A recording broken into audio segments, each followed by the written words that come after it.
Yesooke tugenda maaso katono nnyo ekirango kino katukiyiseewo. Bannaffe abakyotera film production bategeeza mwenna bannayuganda. Bannaffe abakyotera film production be bakuzanyira firimu nga Kibaate, Kawanga ne Kateesigwa. Kaakati bagwadde omukisa mwenna abaana b'obuwala n'ab'obulenzi abalabika okuba ni mwagala okwenyigira n'okuzuula ebitone byammwe ebyokuzanya firimu. Musobola okujja mu Kyotera film production ate nga ofiisi yaabwe esangwa butereevu mu kibuga Kyotera ku luguudo lw'e Bethlehem opposite institute, oba osobola okuleka ndi okubira ku Duncan Kataala ku namba y'essimu 0752 0062 njiddamu kubira Duncan Kataala ku namba 0752 0062 omanye ebisinga okukyotera film production. Naawe kennyini ayagala okubanga ozuula ekitone n'okukizuukuza ekyokuzanya firimu. Bakwawodde mwenna abaana b'obulenzi n'ab'obuwala abaagala okuleka nti muzuukusa ebitone byammwe ebyokuzanya sinema, mujje babayigirize ate nammwe mubenga mukuguka mu byokuzanya sinema. Entandikwa egenda maaso ate nete era nga Duncan Digital Studios tutandika butandisa ate nete.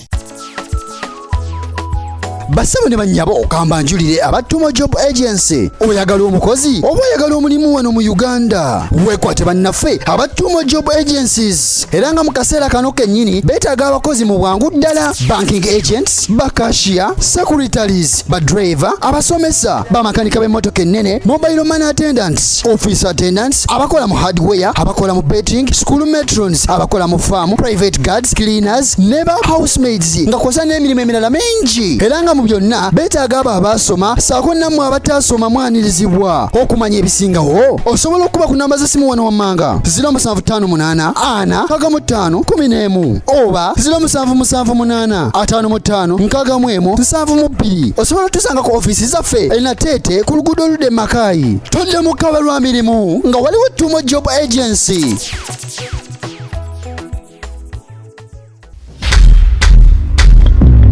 Yesooke yatugenda maaso ate nete yesayo kutandika etandika butandisi nate nga bulijjo okuva mu Miss Production tutandikidde omulambalamba isola about and VJ official as usual nate ekyatandika tugenda maaso mpolampola sagala bakunyumirize ate nate Duncan Digital Studio entandikwa firimu egenda maaso era nga namujuzi Rehema ku screen kwali ekyali kunyanjula tutandika butandisi tugenda maaso mpolampola nate nga bulijjo tosubwa Muzeyi Kaliyama is back in action.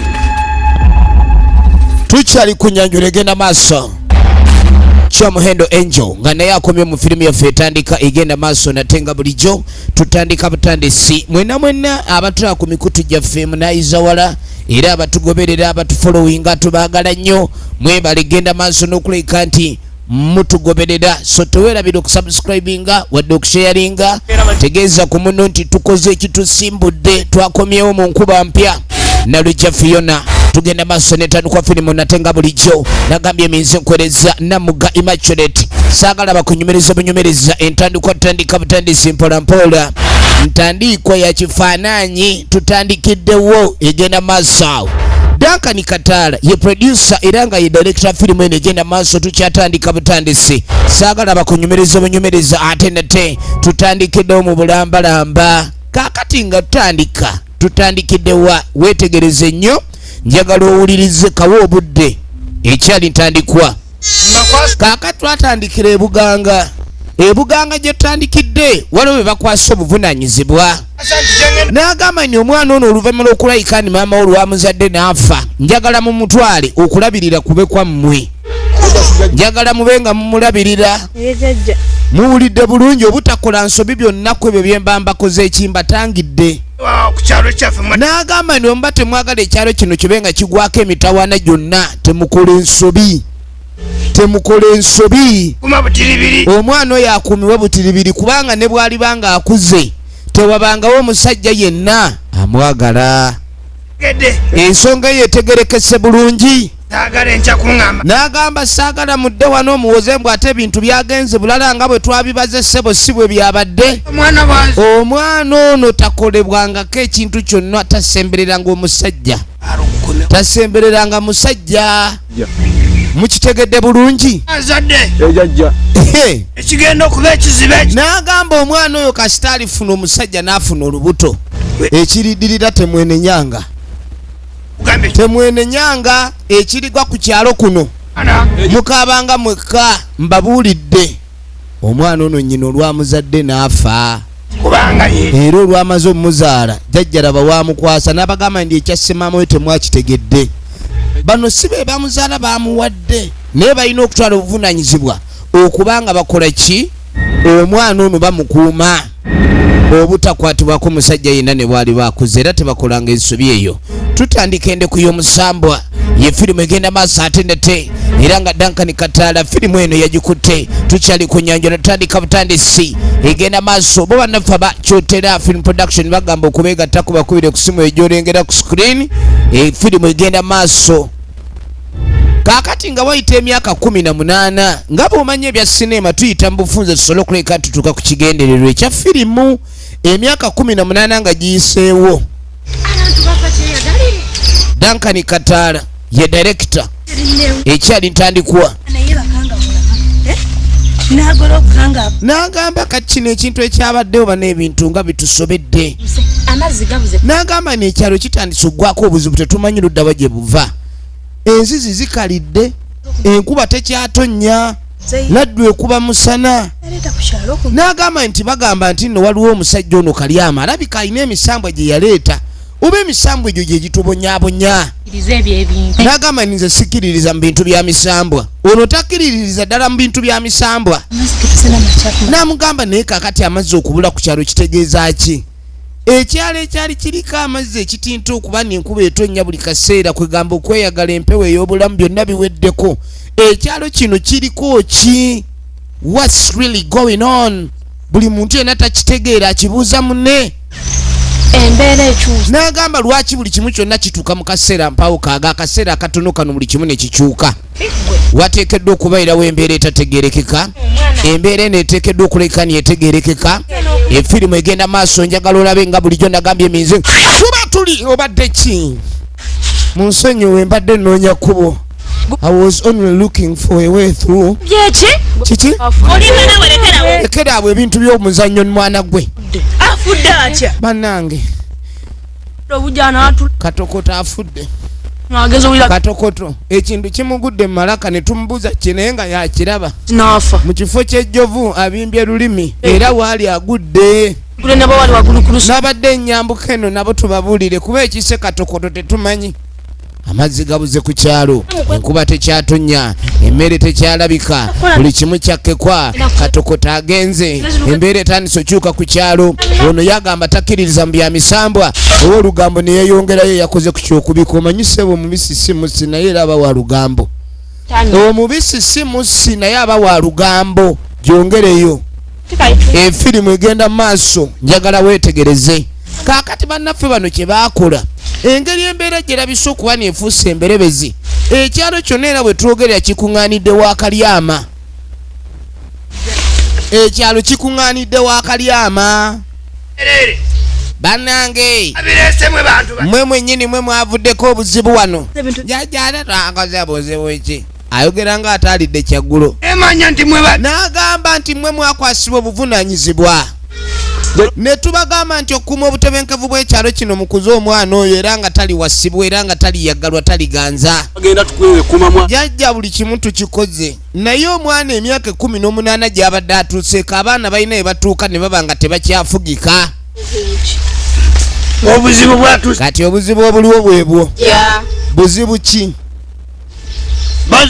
abaye obuzibu obwatuse omwana yabeewaguddeko omwana yebawaguddeko omwana bwe bandongo bagisunye era bwe gwaluma kati omwana ono atandike mbabuulira ebizibu n'agamba nti gye bwava emabega waliyo omukyala eyali ku kyalo kuno omukyala ono bano abakyala bagenda maaso okuvoola n'okubanga batabaala ebifo ebirabika okuba nti byali bya misambwa bwe bagamba nti osala wali ku ssaawa bwe ziti wabaawo omusambwa ogusala abamu babirabanga bya lusaago kati omusambwa gwakwatira omukazi ono ne gumulaga amapenzi omusambwa ne gulaga omukazi amapenzi bamuyita kadiwe Abwono birabwono. omukazi oyo yazaala omwana omusambwa gwamufunyisa olubuto n'azaala omwana gwe bayita birabwa kaakati biraba babadde bamulaba ku kyalo nga tebamanyi nti mwana wa musambwa.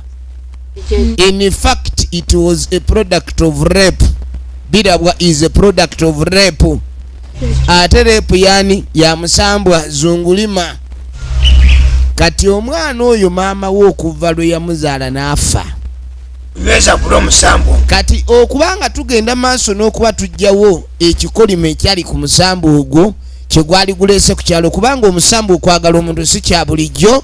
Kye twakola kwe kubanga tukwata omwana ono ne tumubawa bano babenga bamukuza ng'obuvunaanyizibwa bwabwe wabula okumutangira obutagwa mu mukwano okwongera ekikolimo. Omwana ono buli wagwa mu mukwano kulw'okuba oyo yagwa maama we mukwano gwali musambwa naye bwagwa mu mukwano ekikolimo aba akyongera kigaziya. Kati ofunza ekikolimo twakola emikolo mwana oyo birabwa era omwana ne tumusaako envumbo nga kama yeye ametaka takula lumonde wapa na kombia. Kati kama umekuja huyo umesema yeye amekomba kati wona trouble miunyo jimekwisa jiji no jize kati obugayaavu buleese obuzibu esawa zino obuzibu kati ekiriwo ebintu byongedde kambuwala mwana oyo ali lubuto n'agamba we twogerera omwana ali lubuto era mugende mu muleete kayita kameka. Bannanga abaana abawala nabo beetuminkiriza nnyo tetuganye okulyankuzibwa omuntu ayinza okuba n'obujjerera kino n'obujja kiriko bannanga wabasa obunyeebwa awuuyo ku biki abaana abawala naye okwerondalonda omuntu atayinaako buwummuliro omuntu atagandika nkekyegerekereze noga kati ate abaana abawala bebeddiza emize gy'abalenzi kuba emize gino gyali gy'abalenzi edda abalenzi bano nga be batatuuliraawo naye kati abaana abawala batabuse nnyo mu mbeera eyo tebatuuliraawo naye omuga atokola kino kati wuno bamuleese asinda kyokka wuno aweddeyo kati ate olubuto ng'omwana wa musambwa bino byagamba lumusimbye luba terukusimbye olubuto lw'omwana w'omusambwa terusimba agenda kuterera lukangabala bukangabazi kati olubuto lumukangabaddemu yali mwana wa musambwa. She's a problem. Omwana w'omusambwa a product of a problem. Yegenda maaso Enjala etulumye ku kyalo n'ekitegeeza ebisu byonna badde bitulumba enjala mmere ebula enkuba tetonnya amazzi enzizi zikala ensulo tezikyaleeta ebizibu bivaawo. Ebiseera ebisinga kigambo kufuna lubuto na lwaki baliyite tulyamugema kubanga kuba kusiba ettuliba lya kusiba. Kati ekigambo tu ebisinga biba bisibe. Kati omusambwa guno okuva omwana ono lwe yafuna olubuto ne wajjabaawo obusibe ku kyalo buli kimu ne kitandika okuba kyakkekwa. Naye kaakati gwe mukazi gwe ngenda okukola naawe otandika kubeyuka bubeyusi twagamba omwana mukuume lengera uyo birabwa n'amannya era oba ogawulira banne muba mwagala abakazi mwegendereza amannya ago. Kati birabwa bye biki ebirabwa ebyo kati biki ebirabwa biki mazima bizibu byereere nyajja nange simanyi nanyerera obuto lwani kawooya kumbe kawooya bulijjo yatuyita kulitalaba yi mwana gwe lwaki mubonna kawooya kawooya oyo kawooya yakisimba nekiroka kawooya yakisimba nekikola ki naye gwe tosobola kwekuumako kawooya bannange. Kati bagamba balina okulabika ni baleeta kawooya bateekeddwa okulabika ni baleeta kawooya baagale bagaane kawooya ateekeddwa okuleeta kawooya aliwa kiri ekinywa n'enjaga banna kaakati kawooya alinamu n'emize gy'enjaga bannange naye abaana b'obuwala mutuswaza oba lwakuba enjaga eno ereeta amaanyi ndowooza kyekibatwala ku baana abalenzi abanywa enjaga abaana b'obuwala kuba amaanyi baba baagala maanyi kera baagala amaanyi kati ebintu by'amaanyi era bwe batoli wa amaanyi kati ennaku zino oyinza obutakola ki efirimu egenda maaso obuzibu bwagudde kati pulobulemu emekujja yangu oleete kawooya efirimu egenda maaso nga bagenda batumya Kawooya. Kawooya bamutumizza, Kawooya bamwagala, Kawooya aliwa. Where did Kawooya go? Kawooya where is it? Kakatukwate kubone tujja tudde ebbali. Waliwo ali mu kuzitya abenku, ali mu kutya abantu. Ye ndi Kataala Duncan, ndiyo Kataala. Kakati Kataala ali mu kutya abantu ali wano. Wae tunyuke. Kikinze gambe enkoye tunyuke. Nze nkyalima. Gwoba nyuka. Kumbe Kawooya tayagala kuddaka. Tayagala Kawooya kuddaka mbu we baddeeka. Tugende nawe tukole ebikola ebirala weese kintu kimu. Olinga atalina gye byakola buli kaseera oyagala obutasiguka. Kapata ate gwe Kawooya nkulaba otandise okuba n'osalasala oluguju. Baabano kati mbu balinayo okubanga bagenda, balina okunyuka mangu pulani y'olwaleero balina ebyokwasaganya. Kakati ng'amugamba nti nga bwe wakwasaganya biriwa nga ku pate gye twaliko ewa Munu waliyo omutuuze bamuyita Amunu, kati za Amunu ng'amugamba nti ku pate eyo kwaliko omuwala nange gwe nali nayagala edda kwenti muwala ki ng'amugamba nti munnange nga sigenda ku pate ya za Munu tugenda tuke wa za Munu kati mbu waliwo omuwala gwe baali bayita Birabwa yajja bannange omuwala ono najja ngamba leero bannange tubenga tukyakyanca omanye ebintu by'amazina wabaawo okubiibya ugamba akanoka tongamba nti Birabwa mwina we mwali mugenda yaŋŋamba Birabwa ajja omanyinje okimanyi Birabwa kwolwo teyajja wamulaba teyajja era namugamba bidde ngenda okunywa ebbidde bwe nti mba ndi wali nkyali mu kunywa ono munywi anywa omwenge ssebo oguliko ebikanja n'okutali okuli omuwemba n'okutali namugamba nga siraba Birabwa kati gwe wali omulindidde wakubanze nalaba Birabwa ne mukuba omuziki nakuba Birabwa omuziki mpaka mu kimwanyi yakuba Birabwa omuziki mpaka mu kimwanyi tatuyingira ebimwanyi ogenda okuyingira ebimwanyi omuziki ne gutabuka kati omuziki ogwali wagwago ne gudda wansi